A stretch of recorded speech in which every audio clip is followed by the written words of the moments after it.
جس کے ساتھ میں غم کی خوشی کی بات کر سکوں۔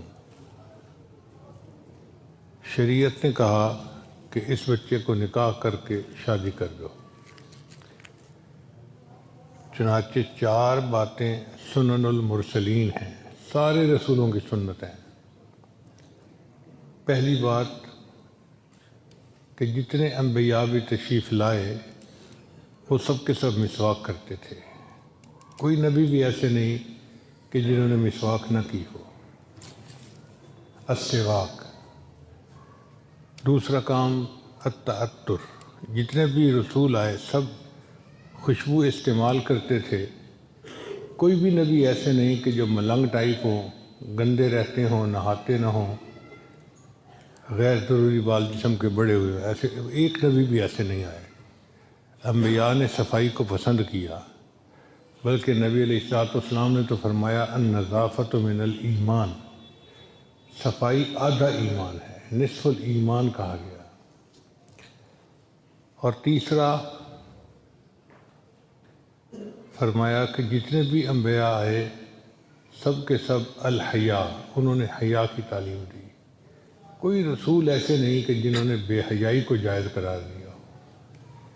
یہ رسولوں کی سنت ہے، مسواک کرنا اور خوشبو استعمال کرنا، نکاح کرنا اور حیا والی زندگی گزارنا۔ چنانچہ نبی علیہ السلام نے فرمایا النکاح نصف الایمان، نکاح آدھا ایمان ہے۔ حدیث مبارکہ میں آتا ہے کہ کنوارا بندہ نماز پڑھتا ہے تو ایک نماز پڑھنے پر ایک نماز کا ثواب ملتا ہے، شادی شدہ بندہ نماز پڑھتا ہے تو ایک نماز پر اللہ 21 نمازوں کا ثواب عطا فرماتے ہیں۔ اللہ نے ثواب اس لیے بڑھا دیا کہ اب اس بندے کے اوپر حقوق العباد بھی ہیں اور حقوق اللہ بھی ہیں۔ جب یہ حقوق العباد کو پورا کرنے کے بعد پھر حقوق اللہ کو پورا کرتا ہے، اللہ حقوق اللہ کا درجہ بڑھا دیتے ہیں، ریٹ بڑھا دیتے ہیں۔ چنانچہ نبی علیہ السلام نے رہبری فرمائی کہ لوگ اپنے لیے بیوی کو 4 وجوہات سے پسند کرتے ہیں۔ سب سے پہلی وجہ اس کے حسن و جمال کی وجہ سے۔ یقینی بات ہے رشتے میں حسن و جمال کو دیکھنا چاہیے، مگر صرف اسی کے اوپر ریجھ جانا اور ضد کرنا کہ جی بس مجھے تو فلاں سے شادی کرنی ہے، یہ کوئی اچھی چیز نہیں ہے۔ آج جو بندہ گلفام ہوتا ہے، چند دن کے بعد، چند سال کے بعد وہی چھوارے والی شکل بنی ہوتی ہے۔ تو یہ ظاہری شکل و صورت کی خوبصورتی پائیدار نہیں ہوتی۔ شاعر نے کہا حسن صورت چند روزہ، حسن سیرت مستقل۔ حسن صورت چند روزہ، حسن سیرت مستقل، اس سے خوش ہوتی ہیں آنکھیں، اس سے خوش ہوتا ہے دل۔ تو ظاہری حسن جمال سے آنکھیں خوش ہوتی ہیں اور سیرت کے حسن و جمال سے انسان کا دل خوش ہوتا ہے۔ اس لیے صرف خوبصورتی کو کرائیٹیریا نہیں بنانا چاہیے۔ آج کل ہمارے پاس ایسے بہت سارے مسئلے آتے ہیں، لڑکا ضد کر لیتا ہے میں نے تو اسی لڑکی سے شادی کرنی ہے، چاہے وہ ان پڑھ ہو یا فسق و فجور میں پڑی ہوئی ہو، شکل پسند آ گئی جی میں نے یہیں شادی کرنی ہے۔ تو نبی صاحب نے فرمایا کہ حسن ظاہر کے اوپر نہ جاؤ بلکہ حسن باطن کو دیکھو۔ پھر دوسرا کرائیٹیریا ہوتا ہے کسی کے مال پیسے کو دیکھنا۔ آج کل نوجوان لڑکے اس چیز کو بہت دیکھتے ہیں کہ ایسی جگہ شادی کریں جہاں جہیز زیادہ ملے گا، گاڑی ملے گی، یہ ملے گا، وہ ملے گا۔ یہ مال جو ہے نا، یہ ڈھلتی چھاؤں ہے، اس پہ بھروسہ نہیں کرنا چاہیے۔ مال کا کیا بھروسہ، صبح انسان امیر ہوتا ہے، شام کو انسان فقیر ہوتا ہے۔ صبح انسان وزیر ہوتا ہے اور شام کو انسان اسیر ہوتا ہے۔ صبح کو وزیر اعظم، شام کو اسیر اعظم۔ صبح کو انسان صدر ہوتا ہے اور شام کے وقت ملک بدر ہوتا ہے۔ جو شاخ نازک پہ آشیانہ بنے گا ناپائیدار ہوگا۔ اس لیے مال و دولت کو بنیاد نہیں بنانا چاہیے۔ تیسری چیز ہے نسب اور خاندان کو دیکھنا چاہیے، مگر صرف اسی کو بنیاد بنا کے ضد کرنا کہ میں نے تو یہاں ہی شادی کرنی ہے، یہ بھی اچھا نہیں ہے۔ اگر لڑکی کی عادات اچھی نہ ہو بڑے خاندان کی تو کیا فائدہ، اونچی دکان پھیکا پکوان۔ چوتھی چیز ہے کہ لڑکی کی نیکی دینداری کو دیکھنا۔ تو نبی علیہ السلام نے فرمایا کہ تم اپنے لیے بیوی کو تلاش کرو نیکی اور دینداری کی وجہ سے، اس لیے کہ جو نیک اور دیندار بچی ہوگی وہ کل کو ایک اچھی بیوی بنے گی، ایک اچھی ماں بنے گی، گھر کی ایک اچھی فرد بن کے زندگی گزارے گی۔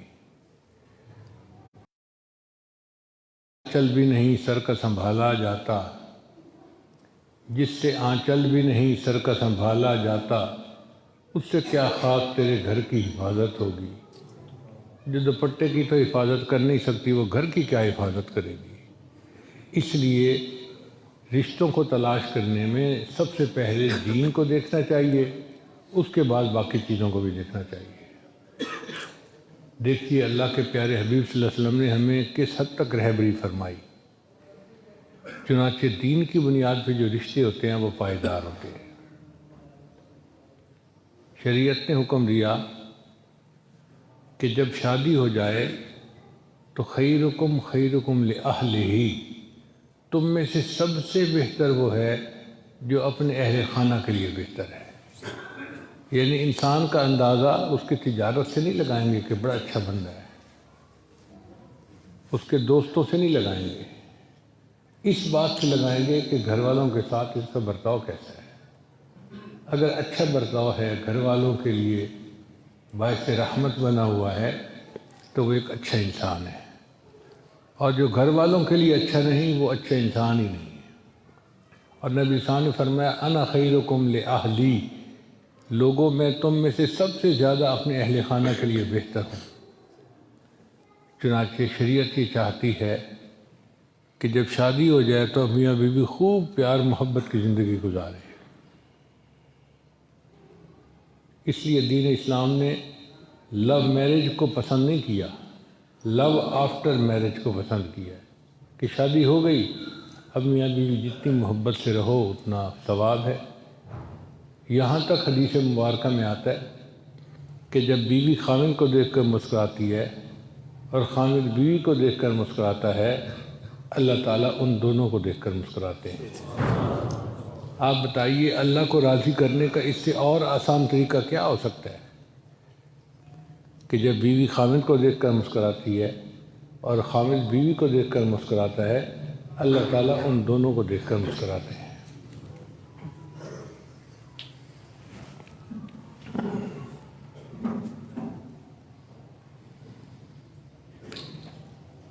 شادی کے بعد اچھی ازدواجی زندگی وہی بندہ گزار سکتا ہے جس کے اندر تحمل مزاجی ہو۔ کئی لوگ ہوتے ہیں نا بڑی تیز طبیعت کے، ذرا ذرا سی بات پہ فوراً ریئیکٹ کرتے ہیں، انسٹنٹینیسلی ریئیکٹ کر رہے ہوتے ہیں، ان کی ازدواجی زندگی میں ہمیشہ مشکلات ہوتی ہیں۔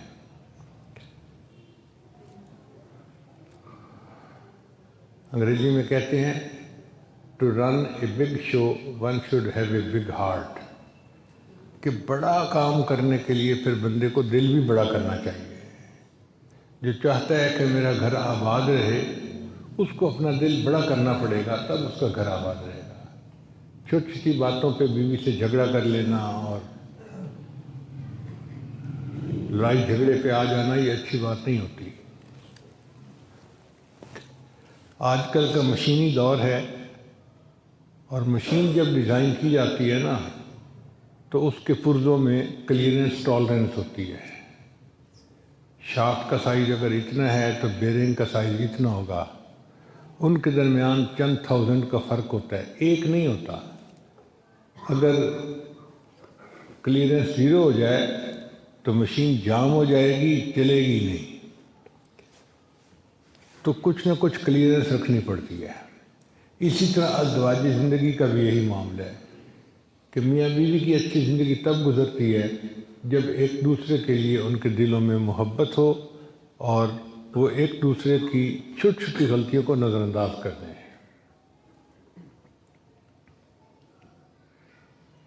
انگریزی میں کہتے ہیں high winds blow on high mountains, جتنے اونچے پہاڑ ہوتے ہیں ان کے اوپر اتنی تیز ہوائیں چلتی ہیں۔ تو زندگی میں حالات اونچ نیچ ہوتی رہتی ہے، کبھی خوشی، کبھی غمی، کبھی صحت، کبھی بیماری۔ بعض لوگوں کو دیکھا ہے کہ وہ بالکل جو ہے نا وہ سخت مزاج کے ہوتے ہیں، گھر والوں کے لیے اذیت کا باعث بنتے ہیں۔ ایسا نہیں کرنا چاہیے۔ انسان اپنا دل بڑا رکھے، محبت پیار سے رہے اور کچھ مارجن رکھے۔ دیکھیں، ٹرینیں دو طرح کی ہوتی ہیں، ایک کو کہتے ہیں پیسنجر ٹرین۔ یہ پیسنجر ٹرین جب چلتی ہے نا، ہر چھوٹے بڑے اسٹیشن کے اوپر کھڑی ہوتی جاتی ہے، چنانچہ 3 دن کے بعد جا کے منزل پہ پہنچتی ہے۔ جو بزنس مین لوگ ہوتے ہیں وہ پیسنجر ٹرین پہ چلنا پسند نہیں کرتے، وہ چاہتے ہیں کہ ہم ایکسپریس ٹرین پہ چلیں۔ کیوں؟ کہ ایکسپریس ٹرین تیزی سے چلتی ہے، چھوٹے چھوٹے اسٹیشنوں پہ تو کھڑی نہیں ہوتی۔ جہاں اسٹیشن آیا تھوڑا سپیڈ سلو ہوئی، اسٹیشن گزر گیا، پھر بھاگ پڑی۔ پھر بھاگتے بھاگتے کوئی بڑا اسٹیشن راستے میں آتا ہے تو کھڑی ہوتی ہے، ورنہ چلتی رہتی ہے۔ کم وقت میں منزل پہنچاتی ہے، لوگ زیادہ قیمت دے کے اس ایکسپریس ٹرین کے اوپر سفر کرنا پسند کرتے ہیں۔ انسان کی زندگی کی مثال بھی اسی طرح ہی ہے۔ بعض لوگوں کی ازدواجی زندگی ہوتی ہے پیسنجر ٹرین کی طرح، چھوٹی چھوٹی باتوں پہ میاں بیوی کے درمیان جھگڑا، تو نے مجھے کھانا گرم نہیں دیا، اس پہ جھگڑا، میں نے کہا تھا کپڑے تیار کر دینا، اس میں 2 منٹ دیر کیوں ہو گئی، اس پہ جھگڑا۔ تو یہ معمولی باتیں ہیں، ان کی اصلاح بھی کرنی ہو تو پیار محبت سے کرنی چاہیے، سختی کرنے کی کیا ضرورت ہے۔ ان کی ازدواجی زندگی کی ٹرین اچھی نہیں ہے، ذرا سی بات ہوئی آپس میں بولنا چھوڑ دیا، اب ان کی گاڑی کھڑی ہے ازدواجی زندگی والی۔ اور جو عقل مند لوگ ہوتے ہیں ان کی زندگی میں اگر کوئی ایسا مسئلہ بنتا بھی ہے تو تھوڑی دیر کے لیے رنجش ہوئی اور پھر آپس میں محبت پیار سے رہنا شروع کر دیتے ہیں۔ اللہ ایسے لوگوں سے زیادہ راضی ہوتے ہیں جو اپنے مقصد زندگی کو سامنے رکھ کے اپنی زندگی کو گزار رہے ہوتے ہیں۔ اس لیے فوربیئرنس کہتے ہیں تحمل مزاجی کو۔ خامن کے اندر تحمل مزاجی کا ہونا انتہائی ضروری ہے۔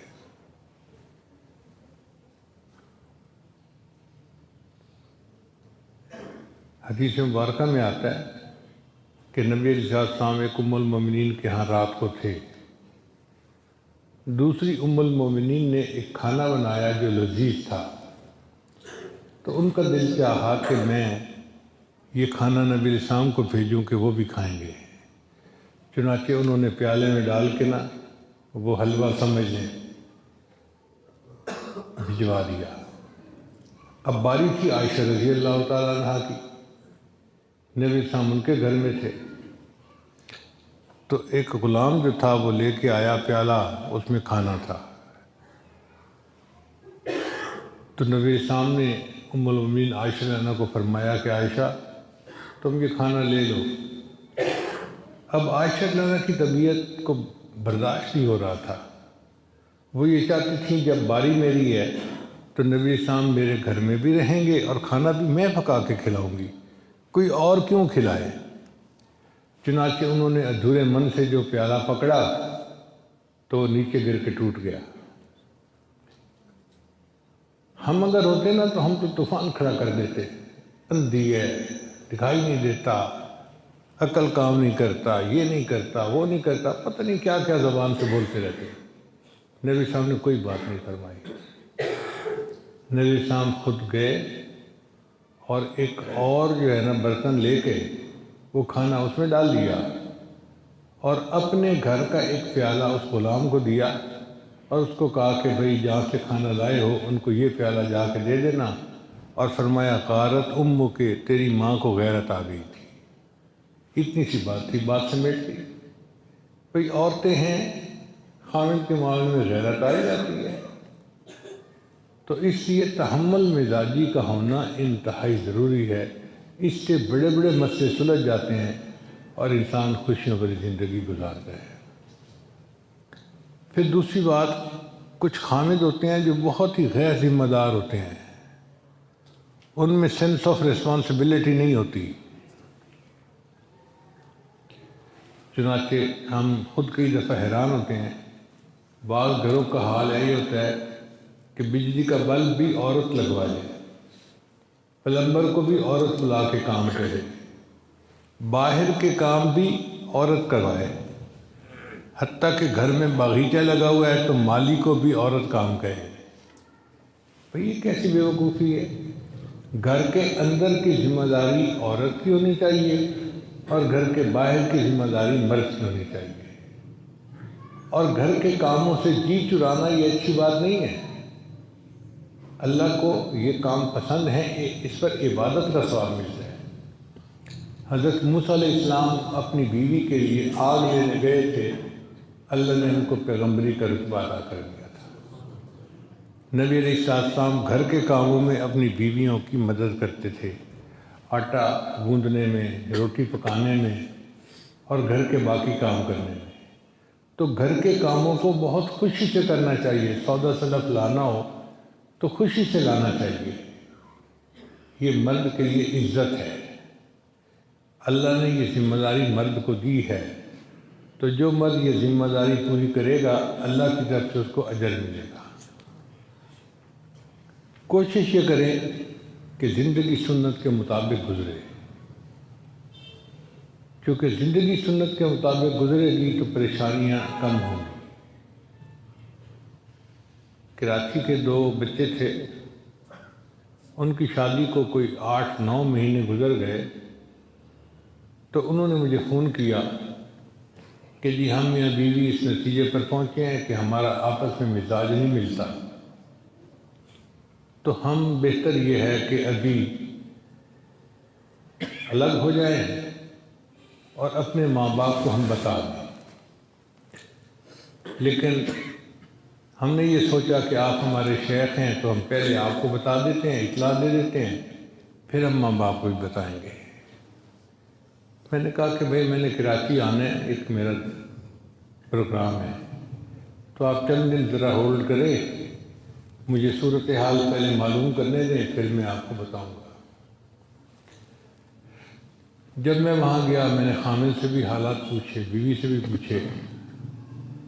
اصل مسئلہ یہ تھا کہ ان دنوں ٹیکس کا کوئی مسئلہ چل رہا تھا تاجران میں، یہ نواز شریف کے دور کی بات ہے، کچھ سال پہلے کی، اور تاجر ہڑتالوں پہ ہڑتال کر رہے تھے، پورے ملک میں ہڑتالیں ہو رہی تھیں۔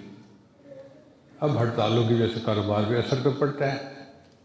لڑکا کاروبار کر رہا تھا اور اس کے کاروبار میں اس کو نقصان ہو رہا تھا، خرچے تو اتنے ہی ہوتے ہیں، اب روز خرچے اوپر پڑ رہے ہیں اور انکم ہو نہیں رہی، تو لڑکا اس حال میں دفتر بند کرتا کہ وہ بہت ٹینسڈ ہوتا، بہت پریشان ہوتا، اور اسی پریشانی کے عالم میں وہ گھر آتا تو اس کا موڈ بنا ہوا ہوتا، وہ غصے میں ہوتا۔ اب جب وہ گھر میں داخل ہوتا تو یہ بیوی جو تھی اس کی کزن تھی، پڑھی لکھی تھی، خوبصورت تھی، تعلیم یافتہ تھی، یہ اس کے انتظار میں 3 گھنٹے بیٹھی رہتی کہ میرا ہسبینڈ آئے گا، میں اس کے ساتھ کھانا کھاؤں گی، انتظار میں بیٹھی۔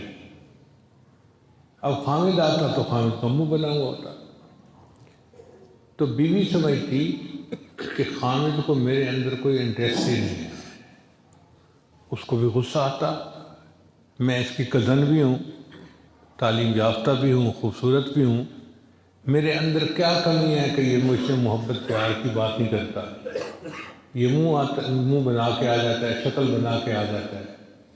تو خامد بھی غصے میں اور بیوی بھی غصے میں، تکرار شروع ہو جاتی، اور اتنی تکرار ہوتی کہ میاں بیوی دونوں اس نتیجے پر پہنچے اب ہمیں جدائی اختیار کر لینی چاہیے، طلاق ہو جانی چاہیے۔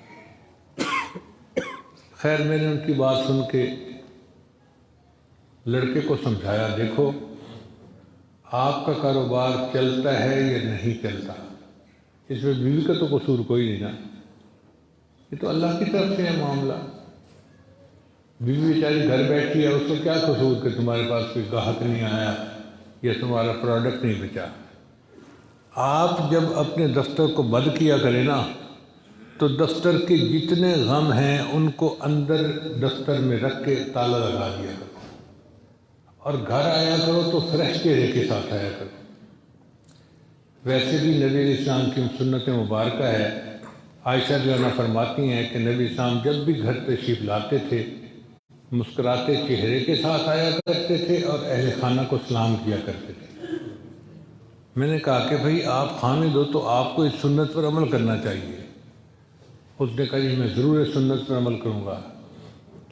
پھر میں نے بیوی کو سمجھایا کہ دیکھو ہمارے اکابر کی بیویاں جب ہسبینڈ گھر آتا تھا نا تو اس کا استقبال کرتی تھی دروازے پہ جا کے۔ تم گھر میں کسی کام میں مصروف ہو، اس کام کو چھوڑ دو، جب پتہ چلے کہ ہسبینڈ آیا ہے تو باہر کے دروازے تک آؤ اور ہسبینڈ کو مسکرا کے استقبال کرو۔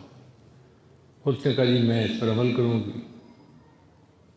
لو جی اب خامد بھی مسکراتے چہرے کے ساتھ آتا اور استقبال کرتی تو پورے گھر میں مسکراہٹیں ہی پھیل جاتی۔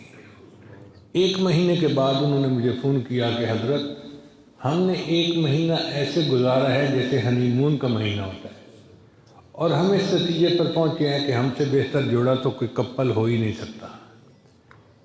جو گھر ٹوٹ رہا تھا وہ نبی علیہ السلام کی ایک سنت پر عمل کرنے سے آباد ہو گیا۔ اگر ایک سنت ٹوٹتے گھر کو آباد کر سکتی ہے تو اگر کوئی بندہ ساری سنتوں پر عمل کرے گا تو اس کا گھر کیوں نہیں آباد ہوگا۔ اس لیے کوشش یہ ہونی چاہیے کہ ہر کام سنت کے مطابق ہو تاکہ ازواجی زندگی کامیابی کے ساتھ گزرے۔ بہرحال چند باتیں تھیں جو میں نے آپ کی خدمت میں پیش کر دیں، اور مسکرانے سے انسان کا خرچ کوئی نہیں ہوتا۔ انگریزی میں کہتے ہیں اسمائل از اے کرو وچ سیٹس ایوری تھنگ اسٹریٹ، کہ اسمائل ایک ایسا کرو ہے کہ جو ہر چیز کو سیدھا کر دیتی ہے، سارے معاملات کو سیدھا کر دیتی ہے۔ تو مسکرانے سے کام سیدھے ہو جاتے ہیں، الجھے کام سلجھ جاتے ہیں، اور میاں بیوی ایک دوسرے کے اور قریب ہو جاتے ہیں۔ ہماری دعا ہے کہ اللہ تعالیٰ سب لوگوں کی ازواجی زندگی کی پریشانیوں کو دور فرمائے، اور ہمیں اللہ تعالیٰ گھر بچوں کی بیویوں کی خوشیاں عطا فرمائے۔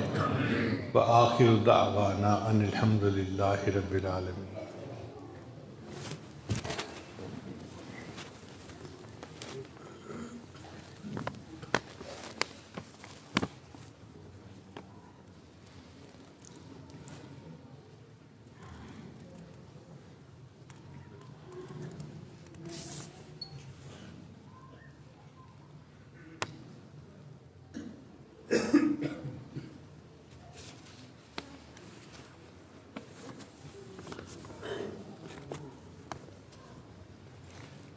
یہ پہلا نکاح ہے محمد صدیقی کا، جو بیٹے ہیں حضرت خواجہ عبدالمالک صدیقی دامت برکاتہم کے۔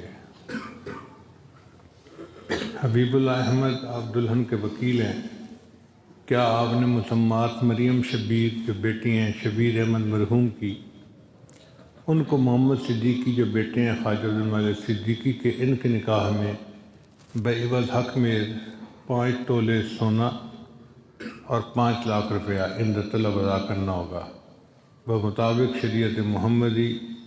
سامنے ان شرعی گواہوں کے آپ نے بچی کو ان کے نکاح میں پیش کیا۔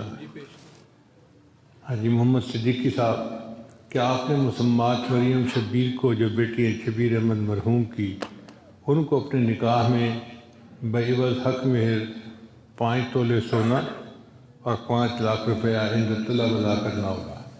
بمطابق شریعت محمدی سامنے شرگاہوں کے آپ نے بچی کو اپنے نکاح میں قبول کیا۔ بارک اللہ لک و بارک علیک و جمع بینکما فی خیر۔ تنویر احمد صاحب کون ہیں؟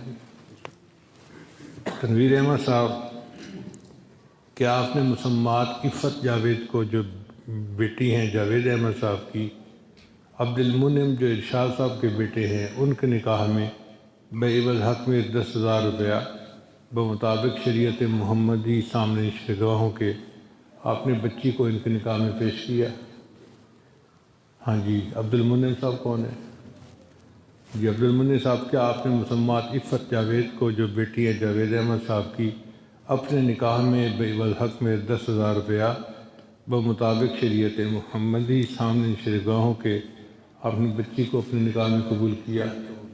بارک اللہ لک و بارک علیک و جمع بینکما فی خیر۔ ان بچوں کے لیے دعا کر لیجیے۔ سبحان ربی العلی الوہاب، اللہم صلی علی سیدنا محمد وعلی آل سیدنا محمد وبارک وسلم۔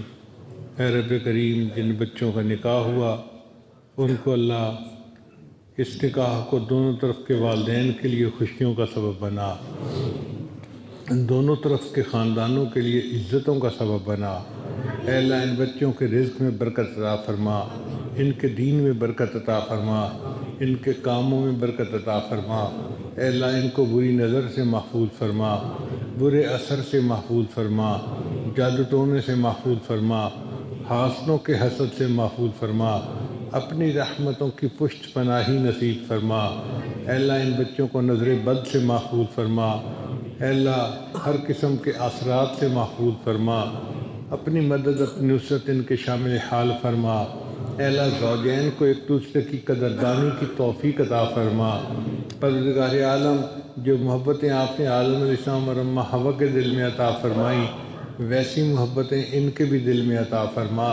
جو محبتیں آپ نے ابراہیم علیہ السلام اور اماں حاجرہ کے دل میں عطا فرمائیں، اللہ ویسی محبتیں ان کے بھی دل میں عطا فرما۔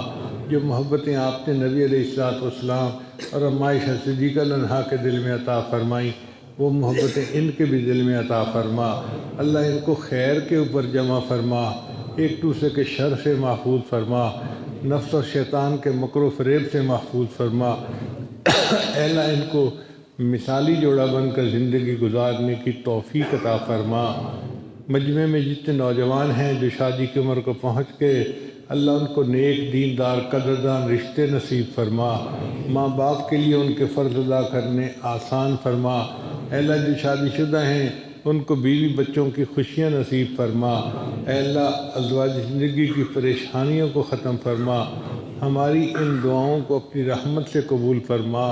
جو مانگا وہ بھی عطا فرما، جو مانگنا چاہیے تھا نہیں مانگ سکے وہ بھی عطا فرما۔ اے اللہ، اس مرکز کو دن دگنی رات چوگنی ترقی نصیب فرما۔ اے اللہ، اس مسجد کو مینار نور بنا اور اس کی روشنی کو دنیا کے کونے کونے کے اندر پہنچا۔ خواجہ عبد الماجد صدیقی دامت برکاتہم کے فیض کو اللہ دنیا کے کونے کونے کے اندر پہنچا۔ ان کی قیامت تک آنے والی نسلوں کو اللہ دین کی خدمت کے لیے قبول فرما۔ اللہ، خواجہ محمد صدیقی کو نیکیوں بھری تقوی بھری زندگی نصیب فرما۔ اے اللہ، ان کے سر پر جو ذمہ داریاں عائد ہو رہی ہیں، ان ذمہ داریوں کو کما حق ہو نبھانے کی توفیق عطا فرما۔ ہماری ان دعاؤں کو اپنی رحمت سے قبول فرما۔ جو مانگا وہ بھی عطا فرما، جو مانگنا چاہیے تھا نہیں مانگ سکے وہ بھی عطا فرما۔ صلی اللہ تعالی علی حبیبہ سیدنا محمد و آلہ و اصحابہ اجمعین برحمتک یا ارحم الراحمین۔